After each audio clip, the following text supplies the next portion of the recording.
The studio air was thick with the smell of chemicals and the faint, metallic scent of the camera equipment.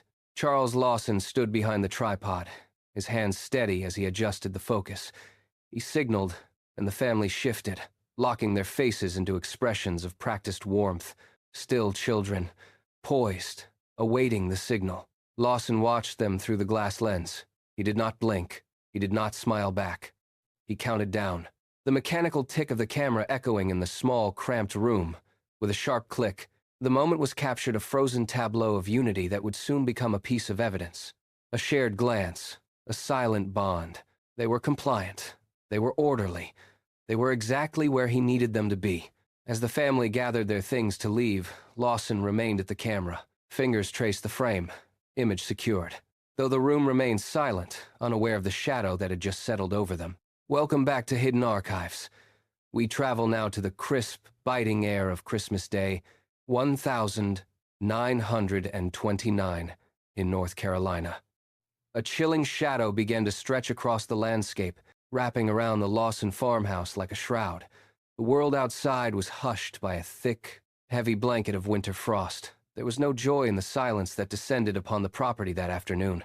The farmhouse stood isolated, miles from the nearest neighbor, tucked away at the end of a long, winding dirt road that the ice had made nearly impassable. Inside, the walls held a stillness that felt unnatural, even for the holidays. The hearth fire crackled, but the sound failed to reach the corners of the rooms.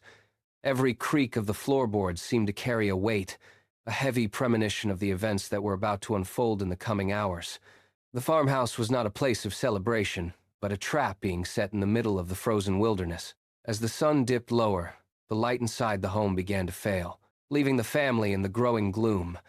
This is where the ordinary world ended and the nightmare began. The morning air bit through the carriage as Charles Lawson steered the team toward town. He spoke little, his eyes fixed on the horizon, ignoring the chatter of his children. Upon reaching the studio, he moved with a calculated, rhythmic efficiency. He directed his family into position against the backdrop, his voice devoid of warmth, echoing the commands of a drill sergeant rather than a father. He framed their poses, a painter's eye. Once the session concluded, he stepped to the counter. He counted the currency slowly, placing the bills into the photographer's palm with a deliberate, lingering pressure. He did not look at the final prints as they were handed over. He tucked the parcel away, his movements sharp and final. As he ushered his family back to the carriage, he maintained a rigid, upright posture, his gaze never once softening toward them. He had checked his boxes. The arrangements were complete.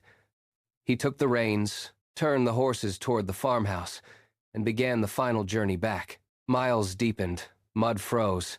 The horses slowed to a halt, their breath pluming in the frigid air as the carriage wheels bit into the frozen yard. Charles climbed down first, his boots crunching loudly against the packed snow. He offered no hand. They descended, a hushed farm. Inside, the hearth had burned low, leaving the rooms bathed in a dim, orange light flickered. Family entered, seeking holiday calm. A chair scraped against the wood floor. A kettle was placed on the stove. These small, domestic sounds hung suspended in the air, fragile and temporary. Charles stood in the center of the main room, his back to the others, watching the shadows stretch across the floorboards. He eyed the void, not his home. He stared at the bleak, cold horizon, his hands locked firmly behind his back. The silence in the house thickened, turning stagnant. The stage was set, and the final act was already pulling at the seams of the afternoon. Charles's gaze met Arthur's by the door. Charles did not hesitate. He spoke, his voice steady and devoid of any holiday inflection, ordering the boy to head toward the tobacco barn and beyond to the perimeter fence. The request was illogical. Cold dusk fell, he pointed. No words. Arthur stood still for a heartbeat, searching his father's face for a reason or a sign of hesitation. He found only a hollow, unyielding stare. The command was repeated, sharper this time. Arthur braved the biting wind. Charles watched him fade, a dark speck on white. Once the distance was sufficient, Charles closed the heavy wooden door. The latch clicked shut with a sharp, metallic sound that echoed through the rooms. Walls closed in. Family felt dread. The final errand had achieved its purpose. The isolation was complete. Charles stepped out into the yard. The wind bit at his face, but he did not flinch. He walked to the tobacco barn, the dry wood groaning under his weight as he pushed the door open. Inside, smell of leaves, cold steel. He checked the breech, the click of the mechanism sounding like a gunshot in the confined space. He turned and walked back toward the house, his pace measured, steady, and entirely devoid of urgency. He crossed the threshold. The warmth of the living space did not slow him. He raised the weapon, the metal steady in his grip. The first blast tore through the quiet of the afternoon, followed by the heavy thud of a falling body.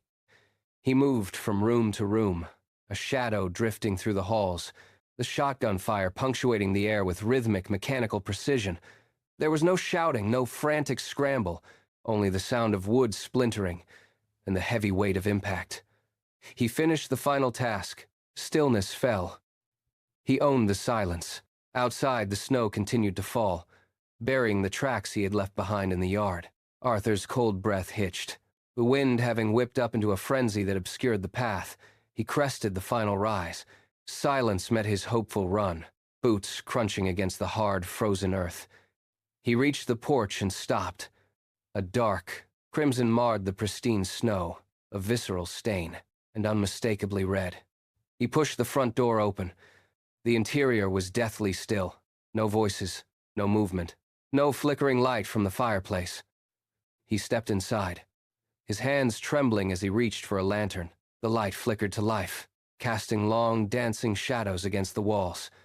He scanned the rooms, one by one. The furniture was undisturbed, but the floor was marked by the same dark, spreading liquid he had seen outside. He strode center, voice lost in air. Every hallway. But the house was empty. He walked back to the doorway and looked out into the yard. Snow veiled the scene. His father vanished. Boots thudded. Cops burst in. Lamps held high, cutting through the stagnant gloom of the farmhouse. They did not find a scene of chaotic struggle. Instead, they found a tableau of rigid, terrifying order. The detectives moved through the rooms with cautious, measured steps, their breath visible in the freezing air. They entered the main parlor and stopped, bodies aligned with surgical focus. Arms were crossed neatly over chests, fingers rested in place. Eternal sleep, no struggle. The stillness of the house was absolute. The investigators knelt, checking for pulses they knew they would not find. They exchanged sharp, silent glances, the weight of the scene settling into the wood-paneled walls. A chilling, planned escape, not a sudden rage. Dead silence, motive scrubbed clean, leaving only the grim, unyielding reality of the bodies laid out in the dim, flickering lantern light. The search parties fanned out into the surrounding timber as the light began to fail. Hours later, they found him deep in the woods. He lay beneath the canopy, a single, self-inflicted gunshot wound ending his life. The weapon rested near his hand, cold and silent. There was no note, no confession. Investigators sifted his life, seeking clues. They combed through financial ledgers and bank records. No debt, no ruin. Neighbors eyed for hidden resentment. Nothing surfaced. He had been a provider, a neighbor, and a presence in the community until the moment he was not. Forensic experts scrutinized the evidence, looking for any sign of a mental break, yet the cold calculation of that afternoon remained an enigma. Every lead turned to dust. Frozen motive, earth silence. The case file grew thick with reports and testimonies, but the core of the mystery remained untouched. He had taken his secrets into the ground, leaving behind a void that no amount of analysis could ever bridge. The farmhouse stood empty for years, its windows staring out like sightless eyes across the fields. The wood warped, the paint peeled, and the silence inside grew heavy with the weight of what had occurred. Locals avoided the property after dark, whispering of the upstairs bedroom where a single rocking chair moved on its own, swaying to a rhythm that matched no living pulse. It serves as a grim reminder that the deepest mysteries are often hidden behind the quietest doors. What drives a protector to become the ultimate shadow? The tragic archives remain open, and the secrets are locked forever in the deepest vaults of the past. We bring these buried histories to light, piece by piece, week by week. The hidden files are now open. If you have a taste for the forgotten and the unexplained, you belong here. Follow Hidden Archives to uncover more dark stories and mysteries. Subscribe now and step into the dark with us.